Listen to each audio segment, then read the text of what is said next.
Hi ಸ್ನೇಹಿತರೆ, ನಮಸ್ಕಾರ. ನಮ್ಮ ತಾಲೂಕು ಆಡಳಿತ ಮಂಡಳಿ ಹೇಗೆ ಅಂತಂದರೆ, ವಿಡಿಯೋ ಮಾಡಿ ಕಸ ಎತ್ತಾಕ್ಸಿದ್ರು ಕೂಡ ಕಸ ತಂದು ಅಲ್ಲೇ ಹಾಕ್ತಾರೆ. ದಯವಿಟ್ಟು ಯಾರು ದಾನಿಗಳಿದ್ರೆ ಕಸ ಹಾಕ್ಸೋದಕ್ಕೆ ಒಂದು ಬುಟ್ಟಿ ಕೊಡಿಸ್ತೀರಾ ಪ್ಲೀಸ್?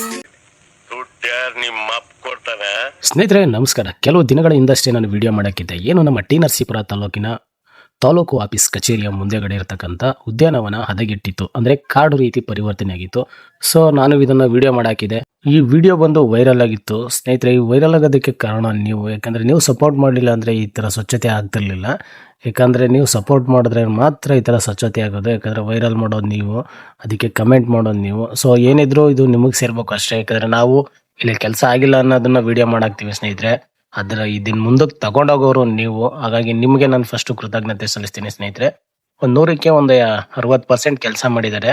ಸೊ ಇದೇ ರೀತಿ ಇದನ್ನ ಮೇಂಟೈನ್ ಮಾಡ್ಕೊಂಡು ಹೋದ್ರೆ ತಾಲೂಕು ಆಫೀಸ್ ಮುಂದೆಗಡೆ ಇರತಕ್ಕಂಥ ಉದ್ಯಾನವನ ನಿಜವಾಗ್ಲೂ ಚೆನ್ನಾಗಿರುತ್ತೆ. ನಮ್ಮ ನರಸೀಪುರ ಇನ್ನೂ ಕೂಡ ಸುಂದರವಾಗಿರುತ್ತೆ ಸ್ನೇಹಿತರೆ. ಇಲ್ಲಂದಲ್ಲಿ ಕಸ ಬೀಸಾಕ್ ಬಿಡಿ ದಯವಿಟ್ಟು. ನಿಮಗೂ ನಾನು ಕೈ ಮುಗಿದು ಕೇಳ್ಕೊತೀನಿ. ಹಾಗಾಗಿ ವಿಡಿಯೋ ಇಷ್ಟ ಇದ್ರೆ ನನ್ನ ಲೈಕ್ ಮಾಡಿ, ಹಾಗೂ ಫಾಲೋ ಮಾಡಿ, ಹಾಗೂ ಕಮೆಂಟ್ ಮಾಡಿ. ದಯವಿಟ್ಟು ನೀವು ನನಗೆ ಫಾಲೋ ಮಾಡಲಿಲ್ಲ ಅಂತಂದ್ರೆ ಮುಂದೆ ನಮ್ಗೆ ಯಾವುದೇ ಒಂದು ವಿಡಿಯೋ ಮಾಡೋಕ್ಕಾದ್ರೂ ಕೂಡ ಮನಸ್ಸು ಬರಲ್ಲ ಸ್ನೇಹಿತರೆ. ದಯವಿಟ್ಟು ನೀವು ನನಗೆ ಫಾಲೋ ಮಾಡಿ. Thank you.